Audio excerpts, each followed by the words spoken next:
borders have been open, and now we have all these people inundated here in Chicago, and these people are living tax-free of taxpayer dollars, and our own citizens are sleeping and don't have anywhere to go. I think it's a damn shame, and the American people and patriots across this country should be outraged, and we should be holding these Democrats accountable for the actions they've taken against this country and our American way of life.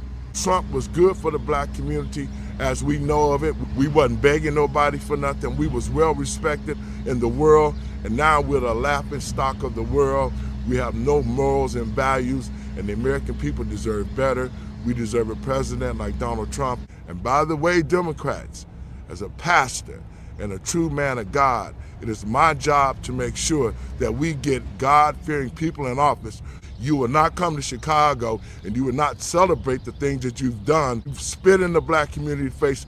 We will boycott that convention and let the Democratic Party know no longer are we going to sit back and watch you destroy our communities and destroy this country. God bless America.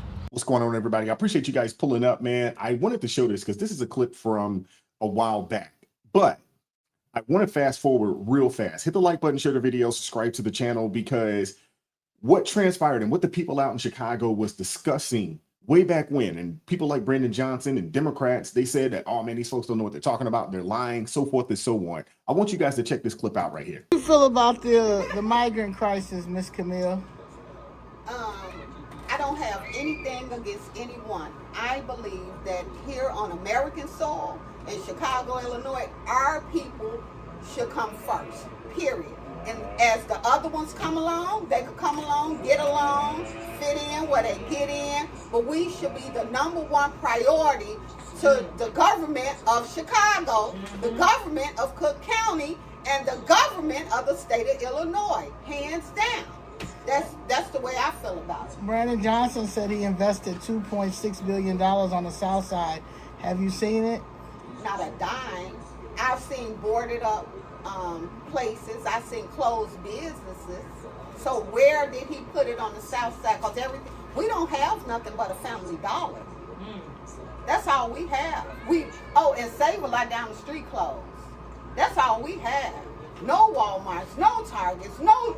Oh, we got a Jewel, but that's for 1 million or so people.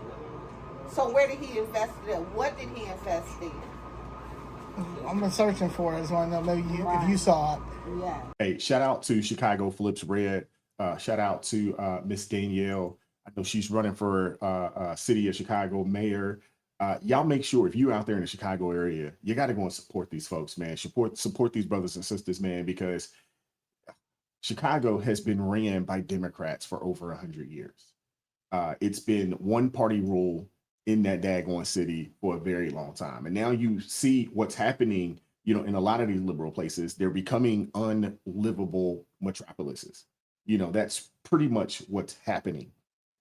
Everything is moving this direction. Everything's moving south. And for good reason. Lower taxes, lower crime, less regulation, better weather, to be honest with you, but they don't have the corruption in politics. And people are fed up, man. And I can appreciate people, like Miss Danielle, who is willing to stay there and fight for the city that she was born and raised in and grew up in. I can appreciate them. And I appreciate them getting out there. You see the other movement, out in Philly, Flip Philly Red, because they're in a similar situation. We're seeing increased taxes. We're struggling to pay our mortgages. We're struggling to pay our bills. And we have thousands of dollars every month, millions of dollars, $500 million this year to support foreign nationals. And that's coming out of our pocket. It's going to people from another country, from foreign nationals. Those countries have to take care of their people. We just don't have the resources. It's nothing against them, but we just don't have it. We're struggling. This is government oppression at its finest. As a veteran myself, I just talked to a veteran in this tent right here. We're seeing people who have given their all to their country, and we just cast them out by the expressway with the trash. This is unconscionable. And it's unconstitutional. Meanwhile, we have to follow every law. We can't go over the speed limit without getting a ticket sent to our house, but people can violate federal law, and we come in and roll out the welcome mat, give them our home equity, give them our sales taxes. They get the best of our schools. Meanwhile, some like 90% of black children are not reading, writing, and doing math proficiency, but they do it all under the guise of this fake diversity, equity, and inclusion nonsense. We just need to start voting differently. We need to start pulling ourselves out of these government institutions, starting with the public school system. We need to move on from big government and from the city of Chicago's political machine. You're gonna bring in a new group of children, a new group of people, take those resources away from Americans to accommodate this new group of people. They pay to be homeless basically now as United States citizens. We're gonna flip Chicago red. The Democratic Party is done in Chicago, and that's a fact. Hey, I'm with this brother. Hopefully, they get their way, because you see what's happening in Chicago. And to be honest with you, you can say this about every liberal-led city in the country. They're losing businesses. They're overtaxed. They're losing people because of their policies. The overregulation, stifles the growth of small business. You're seeing this happen. Name a place in America where it's being ran by liberals, and it's a place that you want to live, work and build and grow a family. I can't think of one. Now, if you go back 15 years, I could think of a few places. Even though, I wouldn't necessarily say I'd agree with the policies. At least, they were not, just hellholes where you didn't want to live. Where I moved from, out in Baltimore and Maryland, Maryland was great. It was a great state, and they've ran it into the ground. And you look at what's going on in Baltimore City. You look at what Governor Moore has done, in the state, the quote unquote first black governor, and they've used this dude as a proxy to destroy the state. They've destroyed small business. They've destroyed business in general. And now it's just another overtaxed, overregulated liberal cesspool. It's ridiculous. By summer, you think it's a lot of them coming in. You watch the uprising of red in Chicago. And we say, President Trump, come here and we'll walk you all through this city and you don't have to worry about a protest.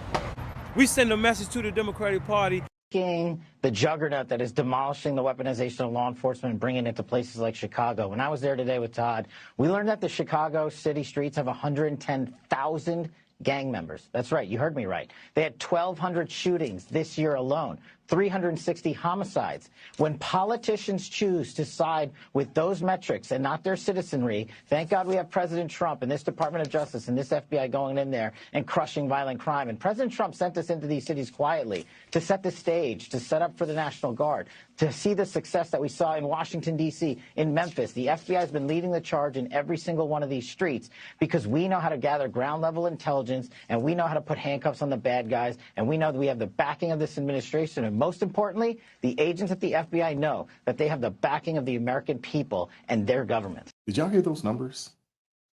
A large amount of gangs, but 1,200 shootings. 1,200 shootings in a single year, and the year is not over yet. That is insanity. That is a war zone. That is a war zone, ladies and gentlemen. That is not a way to run a city. That is not a city that you really want to raise your children in. What's going on here? Well, we are on Washington and Karloff. In our unit, there's a lot of illegals that are housed over here in these buildings, and especially the building that we're in. And there's no jobs over here. We have tried to apply for jobs in our community, but as we go through the west side and see, these businesses are either owned by Arabs who are not going to hire black people to begin with, or they're hiring illegals to work, and we have to go outside of our community just to find a job. Okay, so you were saying that you were in a shelter. Can you tell me? So we were in a shelter, Madison and Laverne, Supremo Center. It's supposed to be a family shelter, but they were trying to separate us, my husband and the kids, and we're legally married, okay? Been together 16 years, okay? They wanted to separate us. They did not want us to be housed in a shelter together, okay? When we got our voucher, we were waiting for our voucher to get mailed to the shelter to us. And the case managers and stuff there were telling us that we didn't get our mail, or they were sending our mail back. So that way we would be out of the shelter and they could put more illegals in there. When the illegals came, they was getting rides to doctor's appointments. They was getting 10 South Kizzy, anybody that's from the west side knows 10 South Kizzy. They were going there getting link cards. They didn't go to the DHS office for a link card. They went to 10 South Kizzy and got it. They're getting housed as a family. They're getting housed as a family. As a family. But they tried to separate. Yes, they tried to separate us. But you wouldn't, but you told We them. were not going. We wanted to stay together because we're a family and we wanted to keep our family together. We had 5 kids all together. And so when you were in there, so it was hard for you to get there because they were housing illegal aliens over you all. Right. So a lot of the property managers, some of these property companies, they don't want to house us because they want the illegals. They're getting more money to house them. Right. And get so snipers and stuff like that. Right. You know what I'm saying? To house them. You see what I'm saying? right.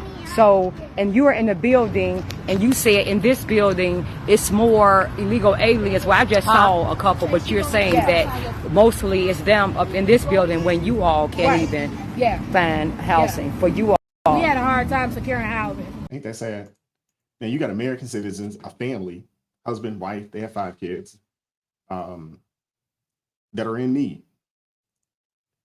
And they're incentivizing people to help illegal immigrants. When are folks going to wake up and realize that the Democrat Party isn't for you? When are you going to wake up and realize that the Democrat Party don't care about the American citizens? You know, you got these folks out here talking about, oh, we're here to help working class people, but that ain't the case. They're here to help illegal immigrants that have come over here, you know, in nefarious ways, whether it's, you know, one of these TPS or something along those lines. They're here for that. These people get all these resources, they get all this money, and then they send a lot of that money back to their own countries. We learned that, you know, a lot of countries' GDP, you know, a good percentage of their GDP comes from people who send money back. They call it remittances. They send money back to their country. Think about that. Think about that. This is ridiculous, man. I am glad that people are stepping up. People are calling it out. People are fed up. I am glad. Hopefully people will start to act and start to do more. I want to hear from you guys in the comment section. What are your thoughts? Hit the like button, share the video, subscribe to the channel, turn the notifications on to all so you never miss an upload. Consider joining the ARP family, or you can buy your brother a coffee. That link's in the description box below. I appreciate the love and support. And as always, keep God first. Stay prayed up. We'll catch up with you guys next time. Peace. It is God who arms me with strength. Yeah, I'm battle ready. He trains my hands for battle. My heart stays steady. But thanks be to God, He gives us the victory. Through my Lord Jesus Christ, fear can't live in me. I was down to the dirt, red clay on my shoes, old pain in my shirt, oh so bruised. Then the Lord hit my chest, kicked death from my breath, put power in my step.